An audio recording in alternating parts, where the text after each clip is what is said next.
বন্ধুরা, তো আমি তোমাদের সামনে একটুখানি কথা বলতে এসেছি। তো শরীরটা না একেবারে ভালো ছিল না, গত দুদিন ধরে এত পরিমাণ জ্বর ছিল যে বিছানা ছেড়ে উঠতেই পারিনি একদমই। তো ওই জন্য তোমাদের সাথে ভিডিও শেয়ার করতে পারছি না আজকে।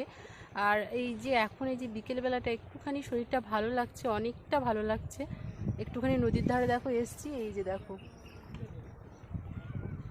নদীর অপূর্ব সৌন্দর্য দেখে মনে হয় শরীরটা অনেকটা ভালো হয়ে গেল। আসলে দুদিন ধরে তো জ্বরে একেবারে উঠতে পারছিলাম না। আর এই গরমের সময় জ্বর হলে কি হয় বলো তো, গরমের সময় জ্বর হলে না মানে কি বলবো, শরীরের ভেতরে যে কি হয় তোমাদেরকে ভাষায় প্রকাশ করতে পারবো না। আর এমনিতেও শরীরটা আমার প্রচণ্ড খারাপ, একদমই বিছানা ছেড়ে উঠতে পারিনি পুরো দুদিন। আজকেই উঠেছি সবে, তোমাদের দাদাভাইয়ের প্রচেষ্টায় আর কি। তো চলো, ওই জন্য তোমাদের সাথে ব্লগ শেয়ার করতে পারছি না। অ্যাকচুয়ালি কবে ব্লগ শেয়ার করতে পারবো সেটাও বলতে পারছি না, কারণ আজকে তো সারাদিনটা গেল। কালকে ব্লগ যদি শ্যুট করি তাহলে পরশু দিন তোমাদেরকে ব্লগ দিতে পারবো। তো চলো, তোমরা সকলে আমার চ্যানেলের পাশে থেকো, সঙ্গে থেকে দিদিভাইকে একটু সাপোর্ট করো, এই আর কি তোমাদের কাছে এতটুকুনি বলার। কারণ কি বলো তো, শরীর খারাপ থাকলে না কোনো কিছুই ভালো লাগে না। তো সে যাই হোক, চলো, তোমরা আমাকে কেউ প্লিজ ভুলে যেও না।